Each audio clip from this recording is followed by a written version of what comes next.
السلام علیکم دوستو، آپ کو بیسٹ نالج میں خوش آمدید۔ آج میں ایک نئے ٹاپک کے ساتھ حاضر ہوں۔ اگر آپ نے میرا چینل ابھی تک سبسکرائب نہیں کیا تو ابھی سبسکرائب کریں اور بیل آئیکن کو دبائیں تاکہ آپ کو ہماری ہر نیو ویڈیو مل سکے۔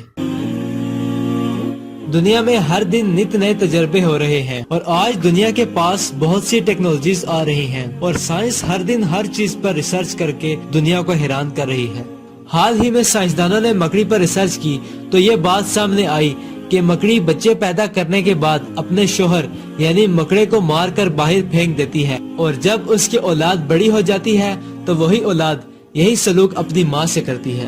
جوں جوں سائنس ترقی کرتی جا رہی ہے ویسے ویسے قرآن کے سائنسی معجزات کھلتے جا رہے ہیں، جیسا کہ قرآن کی سورت عنکبوت سورہ نمبر 29 آیت نمبر 41 میں ارشاد ہوا۔ مفہوم بیان کروں گا۔ جن لوگوں نے اللہ تعالیٰ کے سوا اور کارساز مقرر کر رکھے ہیں ان کی مثال ایک مکڑی کی سی ہے کہ وہ بھی ایک گھر بنا لیتی ہے، حالانکہ تمام گھروں سے زیادہ بودا یعنی کمزور ترین گھر مکڑی کا ہے۔ کاش یہ لوگ علم رکھتے۔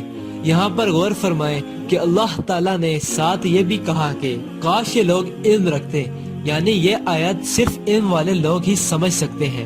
خدا نے نہ صرف مکڑی کا گھر کمزور ترین بتایا بلکہ اس گھر کے اندر ہونے والے قصے بھی بیان کر دیے۔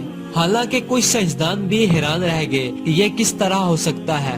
1400 سال پہلے ہی کسی نے بتا ڈالا جو آج ہم ریسرچ کر رہے ہیں۔ اب بھی مزید سائنس ترقی کرے گی اور ہمارے قرآن کے سائنسی معجزات مزید کھلیں گے۔